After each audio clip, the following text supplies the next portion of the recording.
C'est Cause Toujours, épisode 8, et c'est maintenant. On a Jean avec nous, Jean Mao. Bonjour Jean. Bonjour tout le monde. Alors, pour le coup, c'est un plateau très féminin pour l'instant. J'adore. T'es comme à la maison. Tout à fait. Alors, raconte-nous un petit peu ce parcours de photographe et puis ensuite, on verra un petit peu quelles sont les propriétés, les choses particulières qui sont liées à cette photothérapie. Je suis déjà fils de photographe, donc je baigne dedans depuis tout petit. Et puis j'ai été me former à New York pour apprendre des masters de la photographie qui s'y trouvent et qui s'y trouvaient à l'époque. Et en fait, oui, ça m'a quand même pris 8 ans pour pouvoir commencer ma carrière. Et en fait, ma carrière est allée très, très vite. Et à 27 ans, je me suis un peu retrouvé au-dessus du nuage.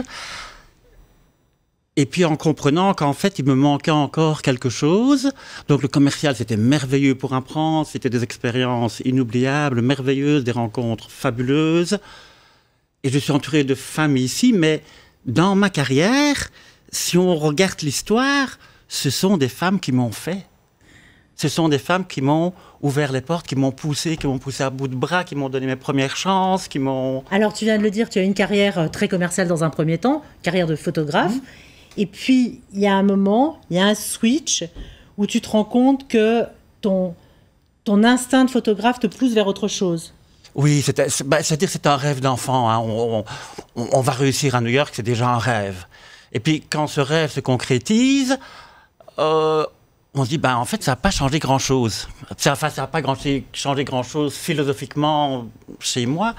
Donc, j'ai été à la recherche d'autre chose et j'ai pris vraiment tout mon temps. J'ai arrêté de travailler pendant plus de 10 ans, période où j'ai rencontré Loli et où j'ai justement mis en place cet outil pour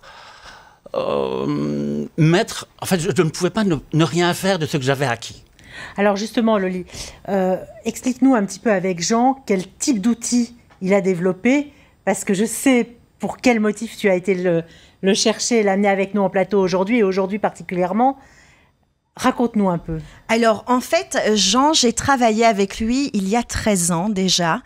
J'avais besoin de photos comédiennes à l'époque. Donc, je crois que c'est vraiment un petit peu après mon arrivée chez toi que tu as vraiment... tu es passé du studio photo traditionnel, je vais dire, à la photothérapie. Comment, toi, ça s'est passé? Donc, Comment tu as voulu évoluer dans ce sens-là? C'était un besoin plus alors en tant qu'être humain de te dire je veux pas seulement faire de la photo, mais je veux aider les femmes à quelque chose. Disons, je voyais énormément de souffrance. Enfin, oui. Souffrance semble être un gros mot. Oui. Mais ça en est. Oui, donc quand je parle de ces femmes qui m'ont aidé dans ma carrière, c'est comme si j'ai envie de dire, toute femme peut y arriver. Et parfois, il y a des blocages qui sont là et qui sont vraiment illusoires. Ils sont vécus comme réels. Alors, ce sur quoi je voudrais qu'on vienne, parce que je sais comment le temps file et après on se dit « il y a tout ce que j'aurais aimé raconter que je n'ai pas encore eu le temps de raconter ». On comprend bien le process et le process intellectuel qui t'a amené à autre chose. Mais aujourd'hui, tu es passé même d'un shooting, j'allais dire presque de complaisance ou un shooting très agréable, dans lequel tu nous faisais déjà des photos magnifiques, à un shooting qui est vraiment un shooting qui nourrit et qui aide celle qui est devant toi. Raconte-nous d'abord comment ça se passe aujourd'hui, et en termes de résultats, ce que ça provoque et ce que ça produit. Aucune journée n'est la même parce que chaque femme est différente. Donc ça va de 9 ans pour du harcèlement scolaire jusqu'à 77 ans pour l'acceptation de rides et tout ce qu'il y a entre, évidemment. Donc chaque journée, on commence avec une page blanche. Okay. Je découvre la personne quand elle ouvre la porte. Je ne demande pas comment va votre photo, je ne suis pas intéressé à savoir le passé, du pourquoi, du comment, il y a ce trouble, ce besoin de... Mais, je t'interromps une seconde, parce qu'on en a déjà parlé, tu m'as expliqué que quand on vient pour ce genre de séance photo chez toi, ces photos art thérapeutiques, on doit prendre son temps. On ne peut pas venir pour 1 heure. Non, tu es dans la nourriture, donc tu peux comprendre c'est un peu comme si on faisait de la slow photographie, comme il y a de la slow sex ou du slow food. C'est prendre. Ça doit le mijoter. temps. Exactement. Ou cuire à basse température. Les femmes viennent vraiment pour se faire chouchouter. Et donc, avec Jean, j'explique un petit peu comment se passe une journée chez Jean. Les femmes arrivent très détendues, elles se font chouchouter, elles se font coiffer, maquiller. Jean est là pour vraiment les mettre en confiance. Et puis, c'est ça qui est incroyable par rapport à, par exemple, ce que j'ai pu faire avec mon collaborateur il y a quelques années quand on faisait des relooking photos. C'est tout à fait différent parce que là, c'est quelque chose de léger. Bien sûr, on peut s'amuser dans une journée avec Jean, mais c'est quelque chose d'ordre du challenge personnel.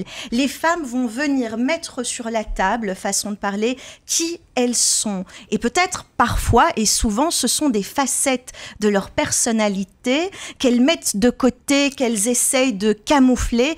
Et ça peut être le côté femme fatale, comme ça peut être le côté femme complètement timide, sur la réserve, avec beaucoup de sentiments.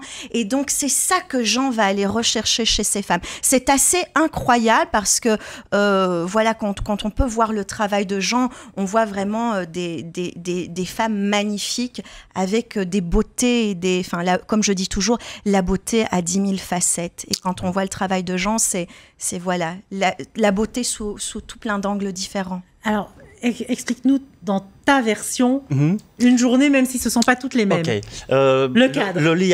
Le cadre est extrêmement important.